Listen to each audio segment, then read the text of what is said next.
Hindi na nakapalagpa ang isang lalaki matapos ang buy-bust operation ng Balingasag PNP sa Misamis Oriental. Naaresto ang suspect sa tulong ng komunidad at kapulisan upang masugpo ang banta ng iligal na droga upang mapanatili ang kapayapaan at kaligtasan ng bawat mamamayan. Nakibalita dyan si Patrolwoman Danessa Berdos. Minasin ka tungod ikaw ang bidakot na ko sala na pagkamaligya sa illegal na droga.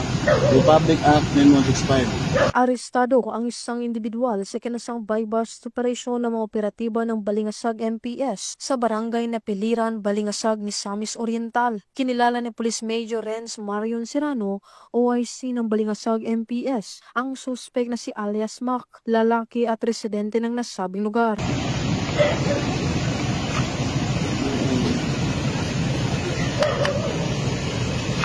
Okay. Sa kinasang operasyon ng mga operatiba ay nakumpiskang maliliit na pakete ng hinihinalang shabu at isang 500 peso bill na ginamit bilang buy-bust money at iba pang mga non-drug items. Nahaharap ang suspect sa kasong paglabag sa RA 9165 o Comprehensive Dangerous Drugs Act of 2002. Mula dito sa Camp Capistrano, Gusa, Cagayan de Oro City, ako ang inyong Police News Network correspondent, Patrolwoman Danessa Berdos, alagad ng batas, taga-taguyod ng Balitang Pulis.